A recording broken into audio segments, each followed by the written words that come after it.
大家好，我是刚入了风铃月影宗的星茶 UP 主寿残。4天在线玩家峰值突破300万，断崖刷新 Steam 单机在线世界纪录。发售不到2周啊，狂卖1800万份，销售额直冲9亿美刀，至今超70万评论，保持95%好评，与霸榜倒数第一的4A 游戏《三国杀》呈前行攻势，包围 Steam 好评榜。连坐拥2亿粉丝的头号网红兼世界首富马斯克也亲自下场点赞，将天命人换成自己的脸，配文来自中国的令人印象深刻的3游戏似乎莫名熟悉。短短数小时收获2000多万阅读，15万点赞，可以说黑神话悟空正在创造国产单机历史。但另一边，不断涌现的西游原著党、传统文化党又在指责黑神话，抹黑西游文化，大陆玩家单一市场占比过多，墙内自嗨等等。正反双方各种立场大战，魔法对轰，屁股定位，整个晋西北都炒成了一锅粥。我知道你们点进来不是学技术的，我差点连大头都打不过，所以也别跟我谈剧情。今天咱们就来聊聊黑神话的影响力。还记得8月黑神话媒体评测解禁，当时 IGN 打出的8分引发了不小的争议，因为此前优化爆炸的赛博朋克2077是9分，而今年发售的那个争议不断的法环 DLC 更是10分无瑕之作，相比之下8分显然不算优秀。等到黑神话一路风卷残云跃升 Steam 在线玩家榜1后， IGN 依旧嘴硬，我们给游戏打8分，但并没否认这是一款伟大的游戏呀。当黑神话销量直逼1500万份， IGN 态度终于转弯，除了官推接连点赞黑神话话题，8月29日 IGN 编辑也开始发帖找台阶。此前这位训练有素的编辑曾批评黑神话游戏装备没有成长性，现在破案了，打分时他连66村都没进去过，隐藏内容漏了个干净啊！看着灵活度，我都怀疑 IGN 总部搬法国了呢，图啥呢？图160吗？除了 IGN 反复横跳，另一个极富趣味性的则是对面台湾省媒体，简直是薛定谔状态。比如最魔怔的3立新闻，在黑神话首发卖了450万份后，他居然还引用 IGN 资料批评黑神话，虽然画质很高，但外国人玩不懂，是文化输出踢铁板呢，指责黑神话是画虎不成反类犬，要出品方向西游记原著学习，向西方取经。结果被评论区一顿狂喷，有这样的，还有这样的。第二天，3立立马改口，打出新闻标题：单日回收研发成本，悟空狂卖近70亿元。几天后，3立甚至开始反思，为啥台湾省做不出来黑神话？前倨而后恭，思之令人发笑。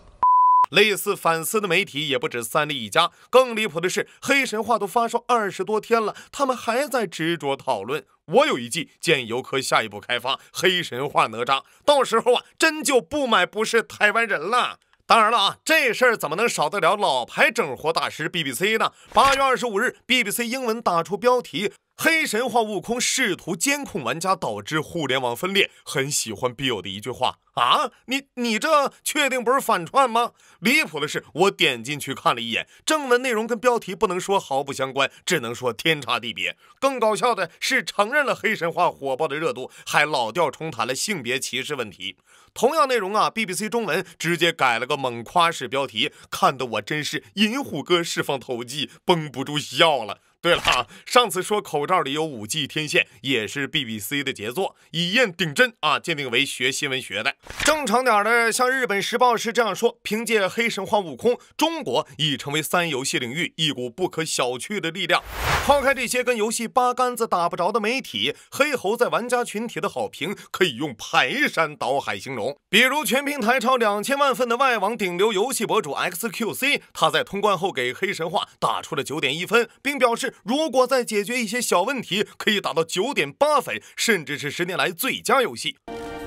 I'll give it a 9.1. It could have been a 9. It could have been a 9.8. It could have been like actual game of the decade. But there's a couple things that make it a bad point in the game that they. 同样是千万级别的博主 Shoulder 直接认为黑猴要拿不到年度就是被暗箱操作。I don't want to say this because it might piss you off, but it's gonna win Game of the Year. It's gonna, 100%, 1000%. It has to. There's just like, if it doesn't, it's rigged. 商业上赚得盆满钵满，评价上有口皆碑。如果这些还不能说明黑猴是成功游戏，那什么算成功呢 ？LGBT 专属索尼大作《星明特工》吗？此处我有一联，上联3天销量1000万，尽现颓势；下联发售峰值600人，优势在我。可能有人会好奇了，那黑猴的销量到底算不算墙内自嗨？首先，静吴京的一句话 ：“So， 很多好莱坞的片的票房更多的贡献也是来自于中国大陆啊，不是钱吗？”另外啊，游客创始人冯骥也说过，我认为好的文化产品或者内容产品，它应该是先自然地打动了本地的跟创作者更相似的文化族群。如果它的品质足够高，持续的时间足够长，它就会自然地辐射到我们说的这些海外，而不是因为你盖了一个国风的标签，就有了免死金牌，或者所以你可以低品质。再者，黑神话卖出500万份，即便99%玩家是墙内，都足以给全球市场一点小小的中文震撼。如果卖出2000万份，所有厂商都必须考虑，到底谁才是游戏市场主流。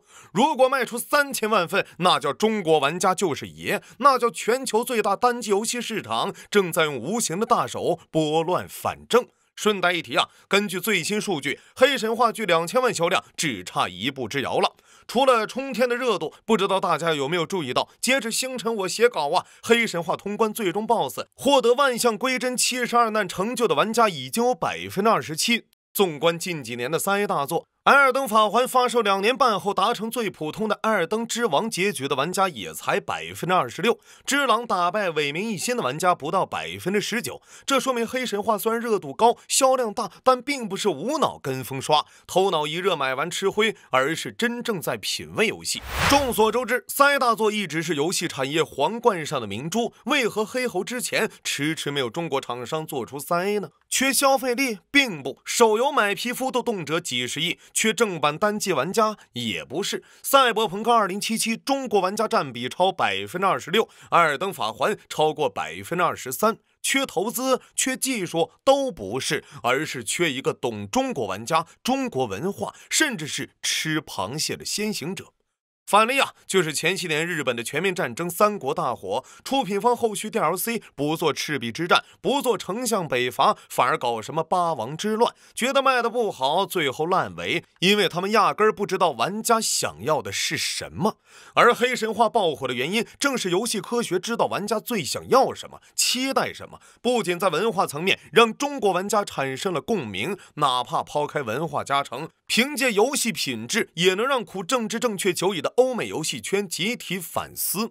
多位知名外网博主站出来用黑神话举例怒批，近些年的欧美游戏大厂态度傲慢，一味的搞政治正确，炒作性别话题，千篇一律的样板戏，年年花几亿美刀做出来的游戏却人厌狗嫌。最近的星明特工、星球大战亡命之徒就做了完美注解，一个让索尼血亏数亿美元，一个让育碧股价一路跌到了10年前的水平。还有此前那个刺客信条影搞了个日本黑人武士主角，遭到日本玩家集体抵制。有了黑猴这个优秀案例，亏麻了的大厂们也该考虑，到底是政治正确讨好白左，最后亏钱好，还是做好游戏讨好玩家，最后赚钱好。其实更受益的还是中国玩家。当下欧美游戏不是欧洲中世纪，就是末日丧尸，不是换皮科幻，就是希腊神话。而黑神话刮起来的这股东方神话风的大脉，以后任何一家游戏公司想要最大利益，除了最基本的中文中配外，也能更多的则能撬动背景题材。或许啊，以后不用打 mod 也能玩上骑马与砍杀之大名、刺客信条三国，甚至是使命召唤大清。游戏里会出现更多耳熟能详的中文地名、中国文化。不光国内游戏厂商，国外大佬也会入局做中国游戏，讲中国故事。最后的最后啊，对于关于黑神话的争议，我想说，游戏第一要素是什么？文化、剧情还是美术？又会是主创的成分？都不是。作为游戏，首先是要好玩。若抛开这点不谈，那跟西方那群往游戏塞 LGBT 的又有何区别呢？我始终认为啊，只有被看见、被传播出去，文化才有它存在的意义。无论个别争议再怎么闹，黑神话悟空都已然成了中国游戏的一座丰碑。